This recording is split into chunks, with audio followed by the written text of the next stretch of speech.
Joining us now on the phone is Congressman Adam Kinzinger. Adam, thank you for joining us this morning. You bet. Good morning, guys. How are you?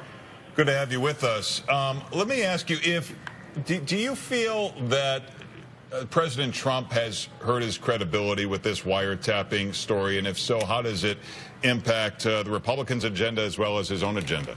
Well, I do think so. I mean, this is either, one of the biggest potential scandals of a former president to do this, if the president himself ordered it, or this is just an enormous accusation to level without any proof. So I think this sidetracks, frankly, from the agenda. It was coming off of Donald Trump's really good week, and now, what we're talking about again is Russia and wiretapping. And it's made people in Congress like myself say, what's really going on here? So we have a big agenda that we can do here for the American people, but this just serves to continually sidetrack us from that. We haven't heard many Republicans speaking out in support of what Donald Trump had to say about wiretapping. Have you talked to other Congress members, and are you getting a vibe that they're thinking the same way you are? Yeah, I think it's a lot of, where's this coming from? I mean, we hear about the potential of a FISA wire, having been granted. That does not mean that was ordered by President Obama. In fact, that has to go through a court. And so it's two questions. Why was that set up? Who were they targeting? Who were they looking at? And what is there that we don't know? So, yeah, my feeling is from other colleagues that there's some questions about why here. And then there's some deep frustration that coming off of a good State of the Union or joint session speech that President Trump had, we are once again sidetracked on a different issue. If Trump fired Flynn for lying about Russia, should he fire Sessions for doing the same?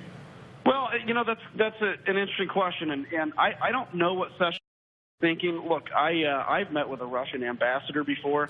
That's part of my job.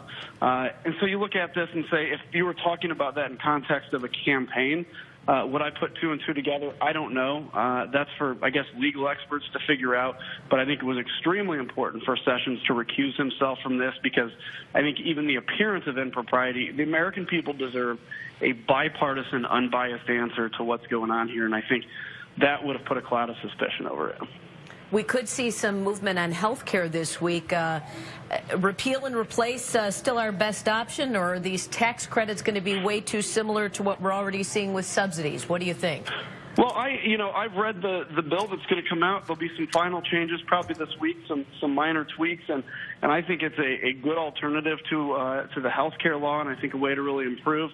The people that are calling this Obamacare light are people like Rand Paul, and I'm not sure how seriously he's taken in this debate. So, look, we've got to make sure that people don't lose their coverage. We have to ultimately make sure that when all is said and done, people have a better quality of health care at a better price, and that's what we're going to go for. Representative Kinzinger, do you think the new travel ban makes America safer?